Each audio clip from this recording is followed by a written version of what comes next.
Howdy, and welcome to the channel. And today we're going to be going over the unboxing and assembly of the new Ryobi Speed Bench mobile workstation, model STM202.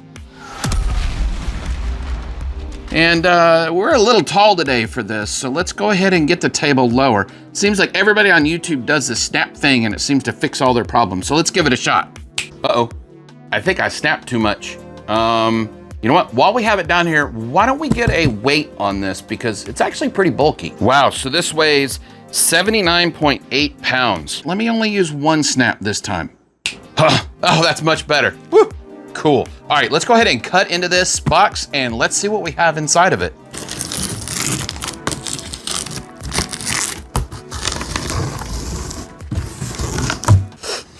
Ah, that fresh Ryobi smell. All right, we have our base, and this is gonna be the foot of the dolly or truck or whatever you wanna call it. And then of course we have our operating manual. Let's see, we've got our wheels. So obviously we've got a high density plastic, but the outside is actually a rubberized material. Now it's not a soft rubber, that's actually a hard rubber. So that means it's gonna be gentle on your floors. So I really like that. I was expecting a hard plastic and they're not. That rubber coating will be very nice. Everything is labeled.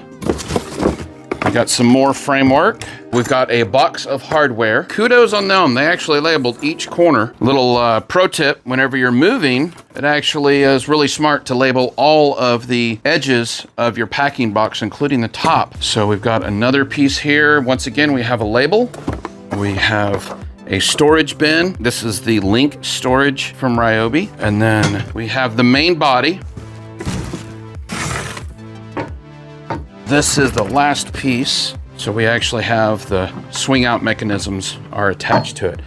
So that is all of our parts. Here are the tools that you're going to be needing for this project. You need either a number 2 or my preference would be a number 3 Phillips. Alternatively, you can use a flathead and you may find the flathead is necessary at some point. An 8 mil, either a socket or a combination wrench. You're gonna need a 13 mil, you're gonna need a 16 mil, and you're gonna need a 17 mil and the appropriate ratchets to go with those. Or you can attempt to use a couple of adjustable wrenches. I don't recommend doing adjustable wrenches. Some of these bolts are going to be difficult to get to if you use an adjustable wrench. Let's go ahead and read over the assembly instructions and start working on assembling this unit. Locate the edge of the workstation where the sticker A is. Insert the handle, sticker labeled D, into the frame as shown. Now this is definitely firm in here. That's what she said. It says use hardware bag number 2. Let's go ahead and cut into our hardware box. So we have bag 3, we have bag 2, and then we have bag 1. So this makes it really easy. They actually came pre-assembled, so there is no question as to what goes to what. Even on our bolts here, we are pre-assembled where we have our washer and our nut. It's tweaked a little bit here. Let me try flipping this around. Let me see if that fixes it.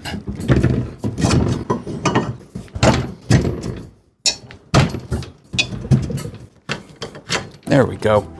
Got that one through. These sections are pushed out, which means that as you push this bar down, you're actually having to pull them back in towards each other. This is definitely being a lot more cumbersome than I thought it would be. Okay, since this is wanting to be cumbersome for me, I am going to take one of my dad's straps and I'm going to bring these two pipes together.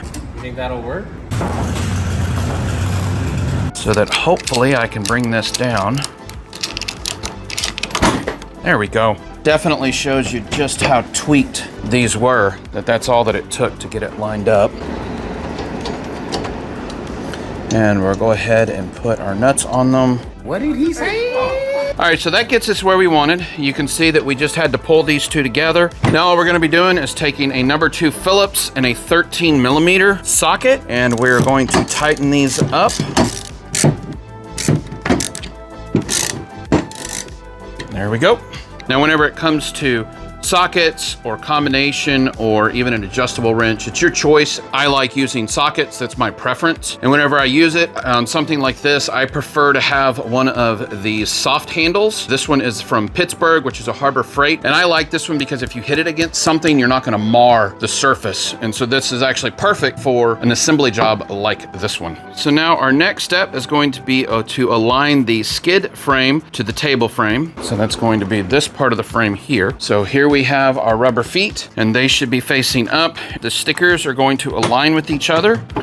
This one went in great, no problems at all. It says, do not install any hardware at this time. Hardware must be installed once all of the pieces of the frame are aligned. We need to get sticker C, bam, we have sticker C. Place the wheel frame between the two sections of the table frame assembly. The release lever of the lock icon should be facing up. This is the part they're talking about. It has a lock feature on this, and that part should be facing upwards. So now we're gonna lay this down. Now we need the stuff from bag one. Once again, we actually have everything pre-assembled and everything in here is actually identical. So we're going to pull these nuts off and then both plastic pieces actually go here in the middle. You don't want to have it like this. You want to have it turned to where it matches the contour of the pipe. We're going to take our connectors, we're going to slide them in between, take our bolt, slide it through. We're gonna have to work it a little bit, but it goes in very easily. And then we're just gonna take our nut, put our nut on the end. So you can see with these plastic pieces here, whenever you raise this up, they're rotating against one another. And whenever this is in position, you're actually gonna end up having different angles with this, which is why it is completely separated. So on these, we're just gonna leave those nuts on loose. We're not gonna tighten these down just yet because we still have more assembly that needs to take place. Specifically, this section right here.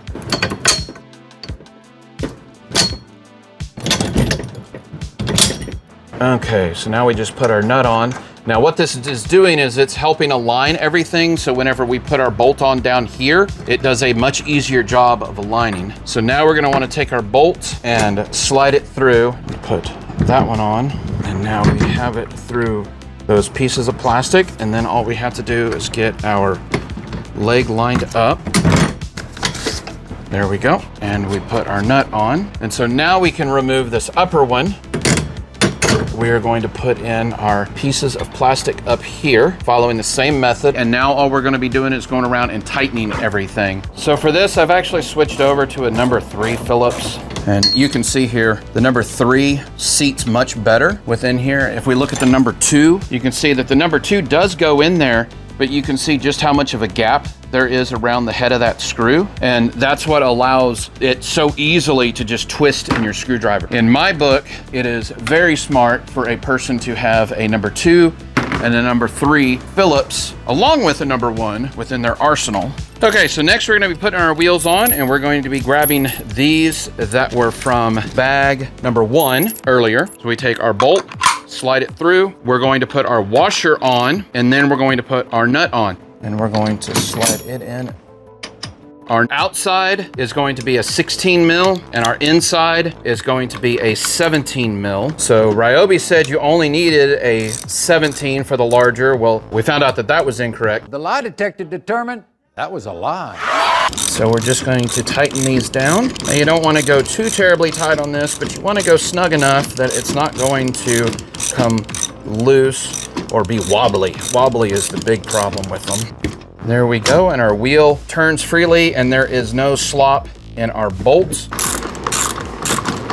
That is all the way down on the collar. There's no play on the wheel and we spin very freely. So I'm very happy with that now. So now we're gonna be installing the skid plate onto this. And Ryobi says that we need to flip this over and actually stand up the cart. So in order to stand this up, you're gonna have to pull on that and release it. And then our table will stand up. Normally you're not gonna run into this kind of odd situation. I am, simply because I'm trying to assemble it higher so you guys can see it. So now we're gonna take our base and we're going to slide it in, and hopefully this isn't tweaked like the other one was. No, this one went in great, no problems at all. Barely an inconvenience. Okay, now for this one, we're gonna be using our wing nut bolts. So we simply take our bolts, and these came out of that bag number 2. earlier. And we're just going to get it snug. We're not going to tighten it all the way down just yet because we want to put the other side in. And what this is allowing us to do is be able to remove this skid plate easily. So if we're not wanting that skid plate in position, or if it's causing us issues with our particular project, then we can easily pull it out of the way. Alrighty, there we go. Okay, our next task is going to be installing the link system connections. Now on the link system, those actually connect right here, and I'll show that in just a second. However, something really cool about this particular table is you can take the bar that holds the link system right here, and with 3 screws, you can pull that off and you can move it to either side of your table, and you can even move it to the other end of the table. So it actually has screw holes on all the different sides of the table. Okay, so for our link system here, we're gonna take the screws from bag number 3. We've got screws and nuts. These nuts are going to be 8 mil in size. So we're gonna go ahead and put these in. Just have the screw going through, the bolt going through rather, and then the nut on the other side. Now this is my first link item. I have never bought any of their link stuff. Cost point of entry is very high on the link. I'd love to try it out, but man, that entry point is very, very high on those. Since I have this little link bucket here that came with it, I'm actually gonna take it and I'm gonna link it in the middle, which should bring these two together where they're supposed to be. And then I'm gonna tighten these 2 outer bolts, and then I'll come back and I'll tighten the inner bolts. All right, now we can tighten these up.